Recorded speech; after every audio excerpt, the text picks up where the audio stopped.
vlog. I went to Pilates this morning. I'm in my Pilates era now, as my Pilates teacher actually said. She was like, welcome to your Pilates era. I'm like a complete newbie to it. This was my second class. I'm doing mat Pilates. I only did the class a few hours ago and I'm already starting to ache. When you do Pilates, you feel aches in places you never knew existed. Like even my ribs are starting to hurt. I'm just glad I found a class that I actually really like. What else is new? How many of you guys are watching Love is Blind? That show is so crazy to me. Like the people that go on that show just leave me like astounded every time. Last night, I think there's 3 more episodes came out and I just binge watched them all in one go. I was like, I cannot wait, I need to know what happens. Yeah, and I'm just constantly in disbelief, like the audacity of some of these people. If you're watching it, leave me a comment below and let me know what you think. But so at the weekend, I went to Uluwatu for a couple of days. Just wanted to get out of Canggu, and I spent one night at Bingin Beach. I did vlog a tiny bit, so I'm probably going to insert those clips here, and you can see what I got up to. Hello everyone, I am in Uluwatu for the weekend. I come down to Bingin for one night. It's one of my favourite places to escape from Canggu, and it's a really beautiful part of Bali near the beach. People come here for like beach time. It's the evening, so we're going down to Bingin Beach. If any of you have been to Bingin Beach before, you know how many steps there is to come up and down to reach the beach. And currently this whole area, like much of Bali at the moment, is under construction. They are building new restaurants, new hotels, and you see these workers coming up and down carrying piles of materials. It's hard work. Made it to the beach. I seem to be very lucky because it is way busier than I ever remember it being. I think TikTok has a part to play in blowing this place up. This is called Lucky Fish, but all the seats are taken, so just sat at the tables next to it, which basically does the same thing. It's all fish barbecue. So gonna enjoy the sunset, and I just got bintang radler. This is my go-to drink, and then gonna order some fish.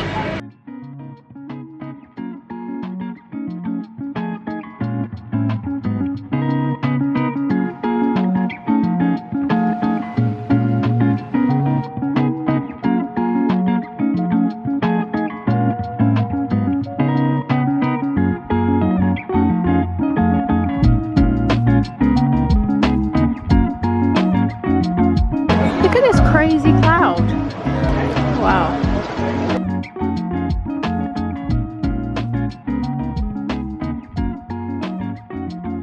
The food is here. This looks amazing. Got a big plate full of fresh prawns, and then we got some snapper, rice, a couple of vegetables. This looks amazing. There's a really nice feeling in Bingin in Uluwatu. It's a lot calmer, a lot more chill, and the roads are a lot more emptier than they currently are in Canggu. So that morning we headed to Suka, which is one of my favourite places to go for breakfast. Their breakfasts are so good. They're also really great for lunch and dinner as well. But I went for this shakshuka.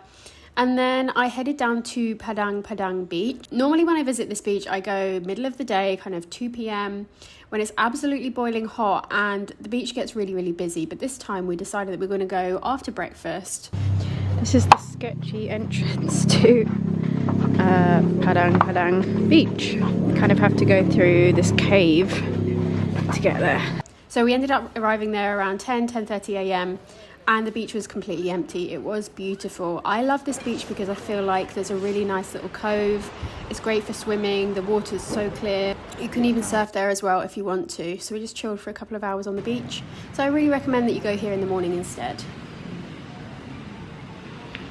It is probably time that I ate some food. You guys know I'm a late eater. The supermarket does these ready meals. I always get this chicken and mushroom one. I know it looks a bit weird right now, it's just a frosting, but they're really good. So I'm gonna pop this in the microwave and have one of these.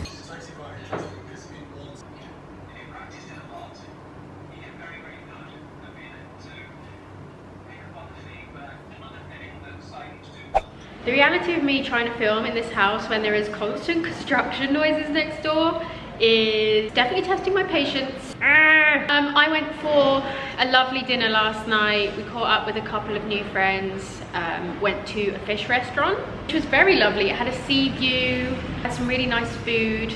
I'm definitely trying to make more of a conscious effort this year to meet new people and make new friends. I feel like making new friends in your 30s can be a bit more difficult than in your 20s, just because usually people are already coupled up or married, maybe they have kids. So it could be a little bit harder to find new friendships within the same kind of age range as you, but that putting myself out there a bit more, you kind of put out that vibe into the universe, like I'm ready to receive new relationships, new friendships. And yeah, they take a bit of effort, but I don't think it's impossible. I definitely don't. I do find one thing here, and kind of in Singapore as well, is that because I've been living in countries that are so transient, with people constantly moving to that country and then eventually leaving, you can feel like you're having the same kind of surface level conversations with people kind of over and over. So just meeting people more than once is a good way to start like developing an actual relationship instead of keep having these kind of surface level friendships.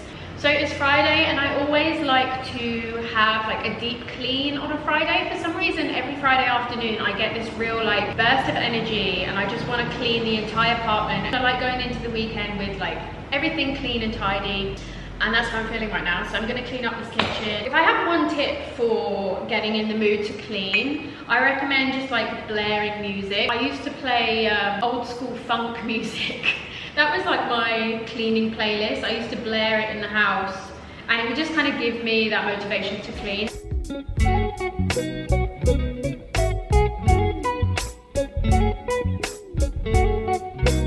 So the other day we found this rice cooker, which was in the cupboard this whole time. I didn't really know this was in here, so we cleaned it up, used it the other day for rice, and it's a game changer because cooking rice on the hob is not the one. So now I'm thinking of all the different dishes I could make in the rice cooker.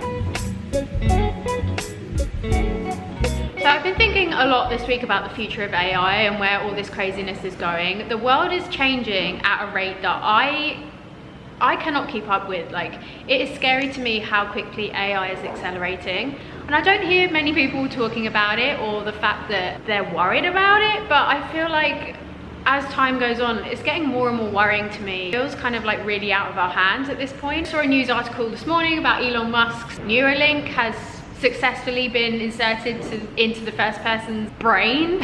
And then you have OpenAI Sora, which was launched this week, which is their new like video generation software, which can create video that you would never know is created by AI. The level that it's at already, and this is like version 1. Is this the end of creative jobs like videographers, makeup artists, designers? Like everything that we're creating seems to be putting the average human being's job at risk. I think what annoys me about it the most is that it's taken hundreds of thousands of years for humans to develop to the point we're at now and create what we've created now. And just in no matter of time, AI has completely ripped off everything that humans have created. If we're being completely honest, we are already like half cyborg in the fact that we carry phones with us everywhere we go. We cannot be without our phones now. Like, it's a part of us. So putting this thing into our brain, I don't see how it's too much of a difference at this point, because we are so connected with this technology that life before this is just like irrelevant. It doesn't even matter anymore. And every element of what makes us human is slowly being eradicated. And I can't imagine what it's like for kids growing up now in this generation. Like, they know no different. At least millennials and anyone older than me, we know of a life before the internet and technology. But this generation now, they don't. And so they have nothing to compare it to. Just can't imagine what this is going to evolve into in even the next 10 to 15 years. Like, what is life even going to look like? And it's so hard for everyone to keep up. And I just think it's part of the reason why everything feels so unsettled for everybody right now. Like, despite all the other crap that's going on in the world, this is something to be worried about as well. Just add it to the list of things to be worried about. I don't know, it affects everyone. So I guess I am surprised that more people aren't talking about it. Yay.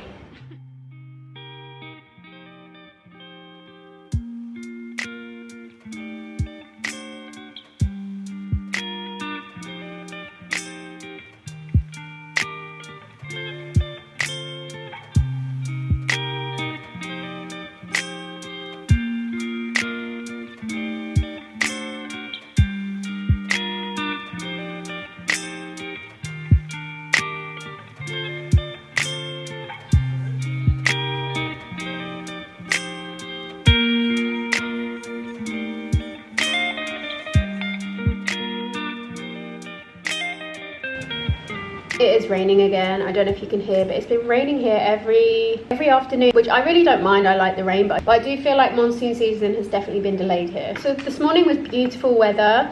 I went for breakfast at a new cafe that I've been wanting to try out. It's called Clove and it's in Sese, which is kind of like an up and coming area. It's about 15 minutes drive from like central Canggu, and I loved it. It was really, really nice. I had dippy egg, which is rare to find in Bali. I don't know, it's like a very English thing to have. We would have dippy egg, or we'd call it egg soldiers, where you dip the toast in the soft boiled egg. It also came with a side of Gouda cheese, which I was so happy about. I love cheese, and it's very rare that I can justify spending money on cheese here because it's all imported and it's really, really expensive.